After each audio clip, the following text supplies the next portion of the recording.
It is said that time waits for no man. Busy lives, families, and jobs. For some of us, answering the call of the Alaska Backcountry gets distilled into just a few days. Every year, the same time of year, it's begun to feel like déjà vu.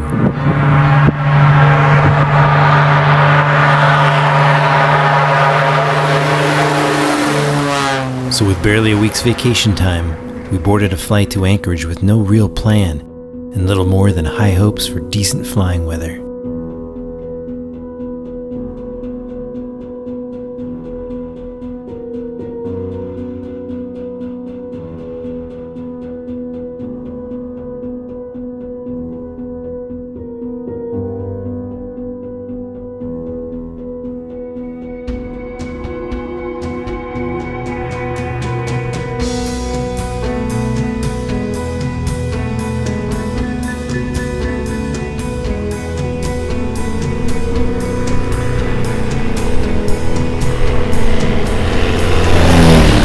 Welcome to Alaska, again.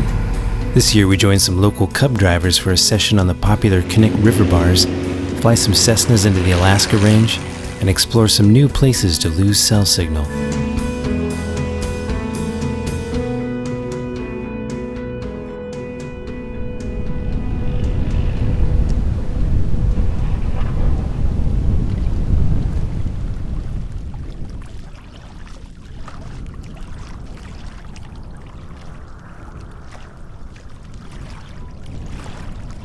Just 40 miles from downtown Anchorage, the Knik Glacier spills its bright blue waters right through the middle of what is arguably the most fun and dynamic river bar playground in Alaska.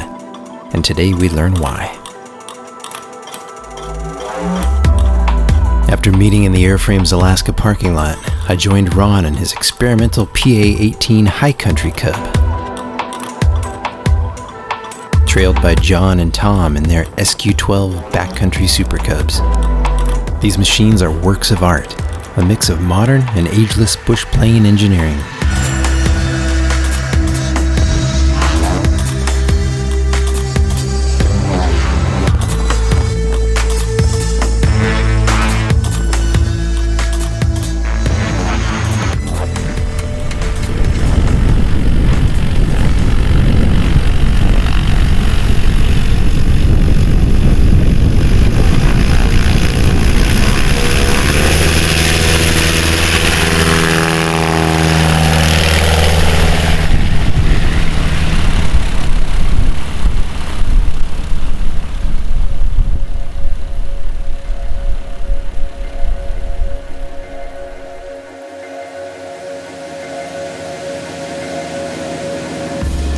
After scoping some lower spots on the flight in, we decided to recon upriver before returning to shoot on the lower, larger bars.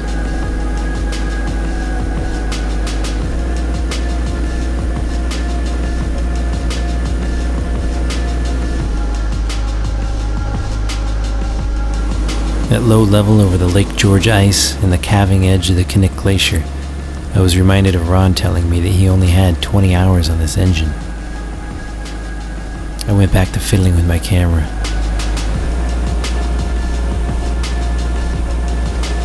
We wandered back to the huge gravel bar strip alongside the river, figuring it'd be the best spot with the most options for filming some cubs at play.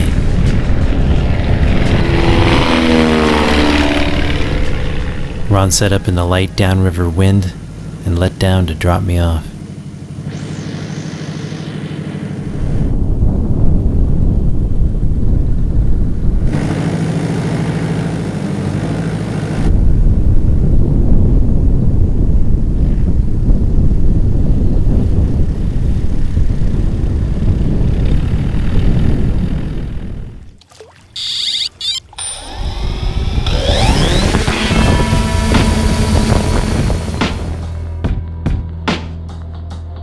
With cameras and drones armed and ready, it was time to send these guys out to play.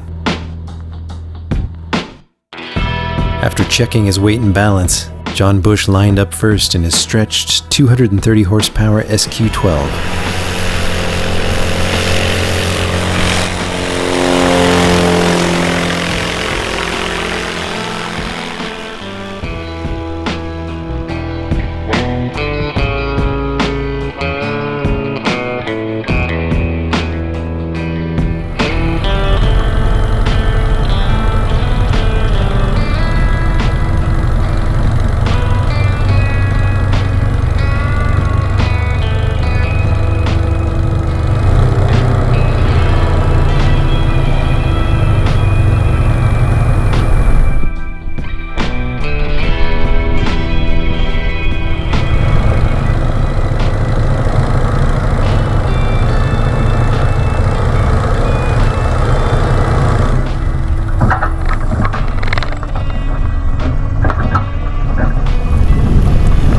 Next up was Tom and his version of the SQ-12.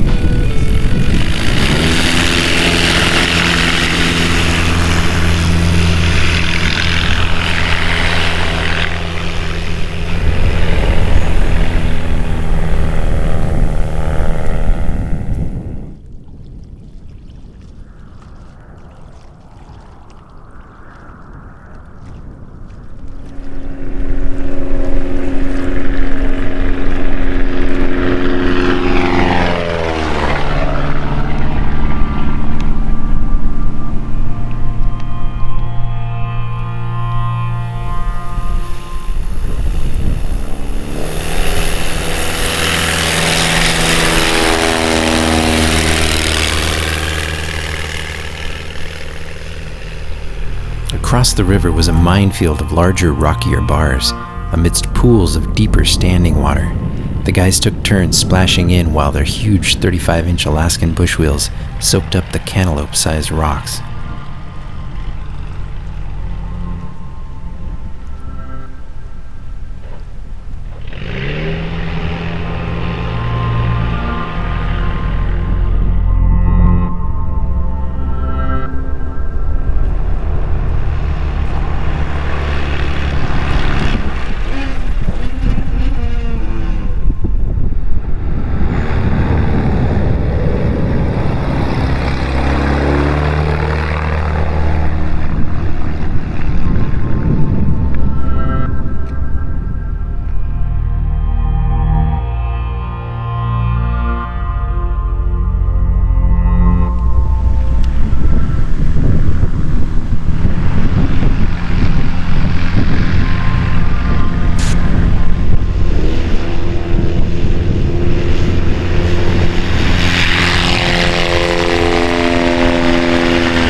The wind had picked up a little as the afternoon wore on, allowing some slower landings and takeoffs.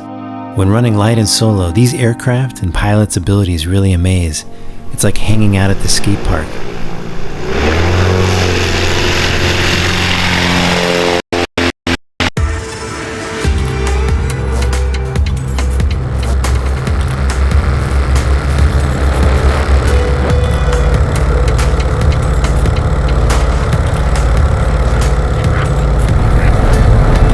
At one point, John took off upriver and disappeared for about 15 minutes, exploring some of the pools. When he got back, he said he'd nearly gotten in over his head in some of the deeper water, which is always a risk in a dynamic environment. Enjoy the next 2 minutes unedited. The footage is mesmerizing.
It was an incredible afternoon with the guys.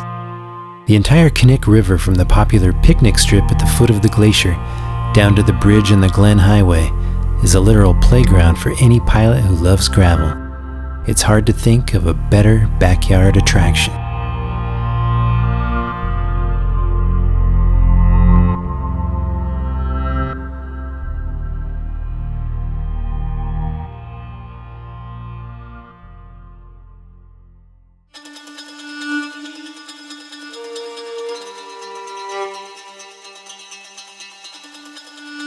Three days later, we found ourselves with 3 Cessnas in the Alaska Range at a remote gravel strip called Roan on the bank of the north-flowing Kuskokwim River. It was Monday after the Alaska Airmen Trade Show, and wet weather had blanketed most destinations, thwarting our plans to return to the Wrangels. Studying the Alaska weather cams revealed a small area of clear skies to the northwest, so we hatched a plan to go check it out. We would depart the Kenai area, cross the Cook Inlet at the Forelands, and continue north over Beluga Lake, skirting the base of the Tordrillo Mountains. Then we'd head west, entering the Alaska Range up the Squentna River drainage, cutting through at Rainy Pass to get into the Kuskokwim River Valley.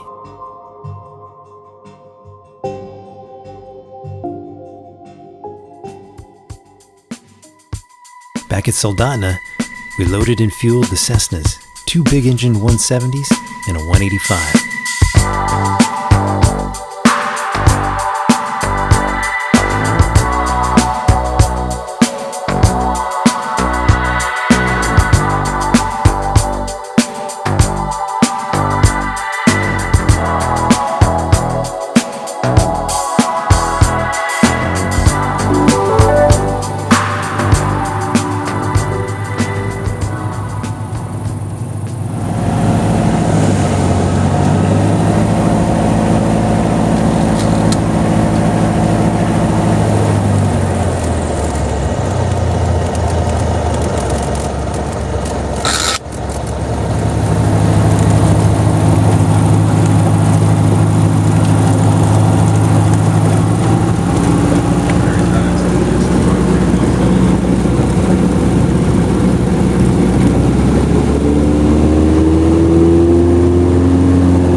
Read about Rainy Pass in countless bush pilot biographies over the years, I was excited to finally fly the storied feature of these mountains that had such a foothold in Alaska flying history.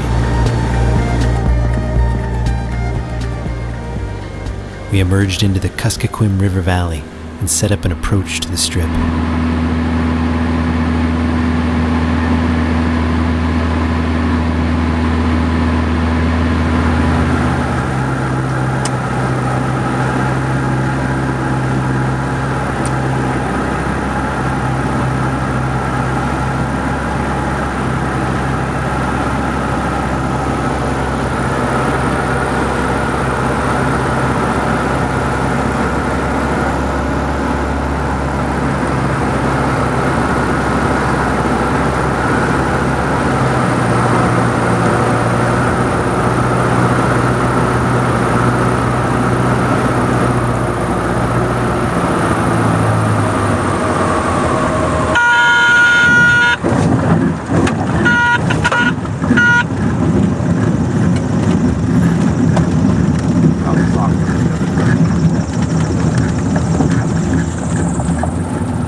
Everyone was safely on the ground and excited to check out this new to us location.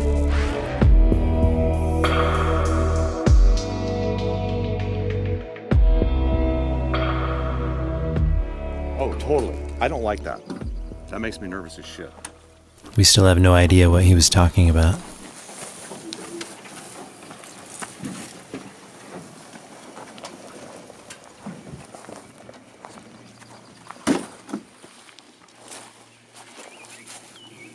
Pretty.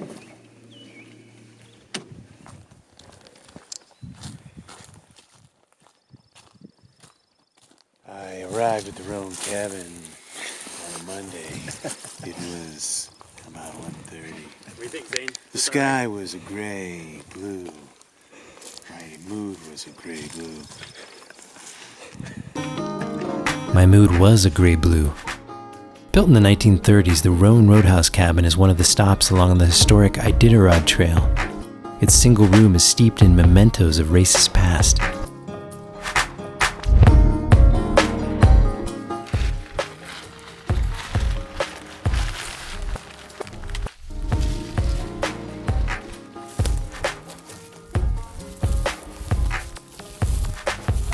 Located near the confluence of the Kuskokwim and Tutintna rivers, it's also a good spot for aviators who find themselves unable to continue through the pass due to weather. For us, it seemed to play a similar role, as it was the only public-use cabin that was enjoying any good weather at the moment.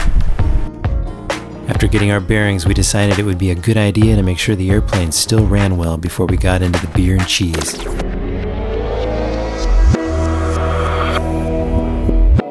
Kyle volunteered to go first and kicked the big 520 to life.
Just as Kyle pulled into the parking area and the 3-blade MT prop went silent, Larry fired up for his shot.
finish that only a lifetime in Alaska can produce. The rugged 1952 Cessna 170B is powered by a Lycoming 0360, swinging an 80-inch Hartzell constant speed prop.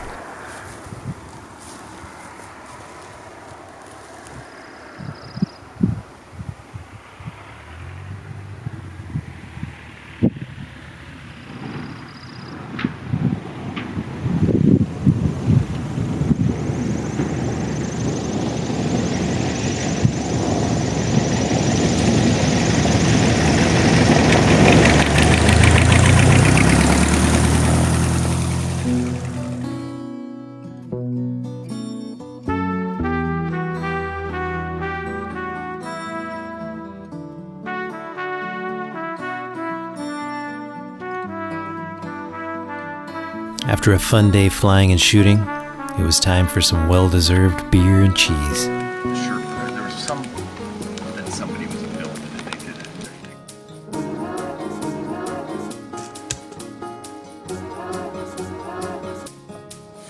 So that wind ripping down the river there, coming around base to final, fucking screaming.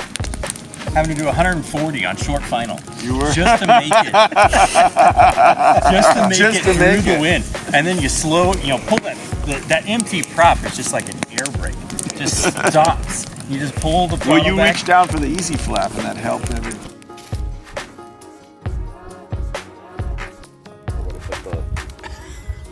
The full tongue lick placement and all. On his pedo, it had a bigger hole. We settled in around the campfire, the day long in the tooth, but the late spring light showing no sign of waning. Good times, good friends, alone at Roan, except for the abundant and friendly mosquitoes. The next day would be our attempt at escape, fingers crossed for flyable weather, but also not such a bad place to be trapped.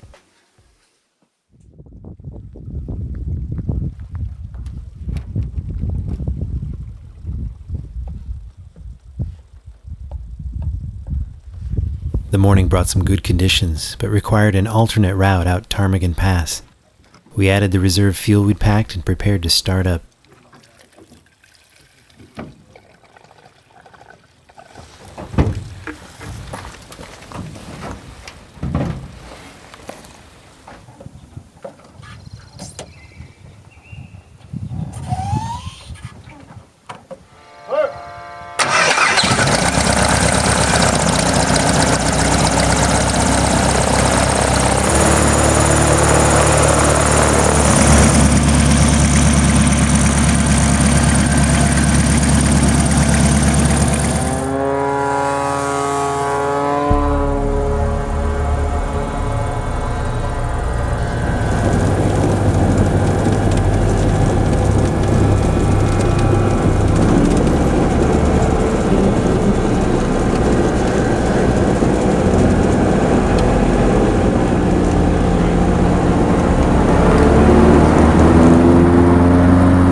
Slowly winding its way south out of the Alaska Range into the flats of the Susitna Valley, the Yentna River is a goldmine of river bars for camping and just plain fun flying. With only hours left in our trip, we made a short detour from our flight back to Soldotna to check out this highly recommended zone.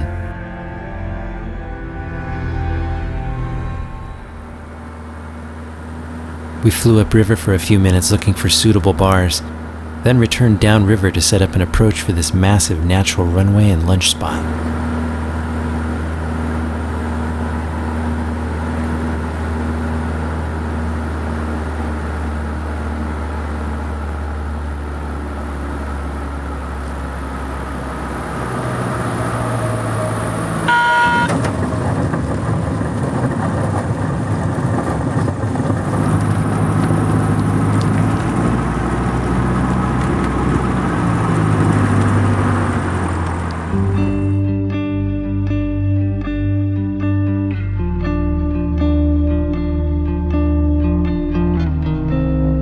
As the weather steadily improved and the sun emerged, our sense of urgency to return suddenly faded. With no cell signal but plenty of cheese and salami, we allowed ourselves to enjoy the moment. Ready to post, and then you said that. Hey, you know it's uncool. It's uncalled for. Harassment. Not gonna play with that crap. Through the notch. Your airplane. Who said that? Zane? Zane. It's like stand up. I could tell he was flying because he wasn't at 10,100 feet.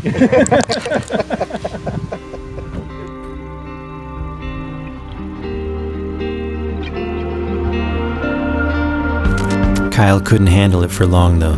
He had to go burn up some gravel in the Skywagon.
This chapter was nearly at its end. Our lives back home were waiting. But in timeless Alaska, with the same good friends and their same old airplanes, a simple vacation has become a sacred tradition that feels like a cherished memory, even as it happens.